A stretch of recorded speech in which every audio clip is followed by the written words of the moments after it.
அஸ்ஸலாமு அலைக்கும். எல்லாத்துக்கும் வணக்கம். வாங்க பிஸ்மில்லா. இன்றைக்கி என்ன சாப்பாடு தெரியுங்களா? எங்கள் வீட்டில்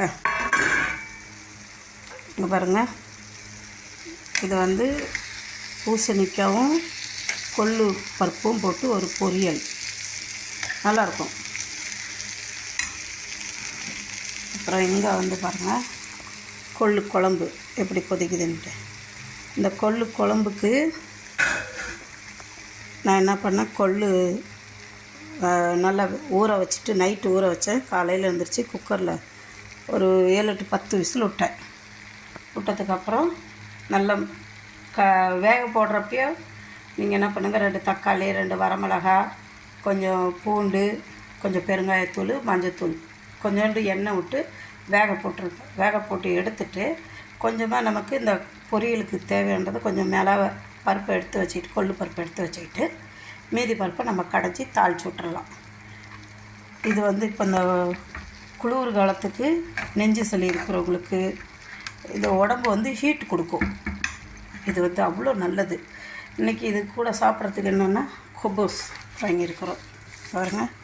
இன்றைக்கி குபூஸ் கொள்ளு குழம்பு, பூசணிக்காய் பொரியல். இந்த பூசணிக்காய் பொரியல் ரொம்ப நல்லது உடம்புக்கு. சுகர்காரங்களுக்கு, டயட்டிங் பண்ணுறவங்களுக்கு, பால் கொடுக்குறவங்களுக்கு எல்லாத்துக்குமே இந்த பூசணிக்காய் ரொம்ப ரொம்ப நல்லது.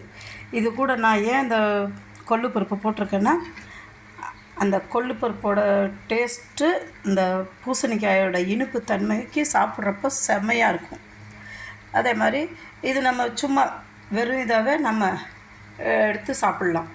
இது அவ்வளோ நல்லது நெஞ்சு சளிக்கு. இதுக்கெல்லாம் எந்த அளவுக்கு நம்ம சோறை கொஞ்சம் கம்மி பண்ணிவிட்டு இந்த மாதிரி குபுசு இந்த மாதிரி சாப்பிட்டோமா அவ்வளோ நல்லது உடம்புக்கு. வாங்க பிஸ்மில்லா சாப்பிட்லாம். எப்படி இருக்குது எனக்கு பூசணிக்காய் பொரியலும் கொள்ளு பருப்பு குழம்பு குபுசு பிடிச்சிருந்தா ஷேர் பண்ணுங்கள், சப்ஸ்கிரைப் பண்ணுங்கள், மறந்துடாதீங்க. உங்கள் சேனல் லைக் பண்ணுங்கள். இது உங்கள் சேனல். கமெண்ட் பண்ணுங்கள். இந்த கொள்ளு பருப்பு குழம்பு யாரெல்லாம் இப்படி சாப்பிட்ருக்காங்க? அப்போல்லாம் கொள்ளு வேக வச்சு ரசம் வச்சுட்டு தாளித்து கொடுப்பாங்க சாப்பிட்றதுக்கு. நாங்கள் தாளித்து சாப்பிட்றதுக்கு பதிலாக கடைஞ்சி விட்டு பருப்பாக சாப்பிட்றோம். சூப்பராக இருக்கும். உடம்புக்கு அவ்வளோ நல்லது, ஹெல்த்தியானதும் கூட.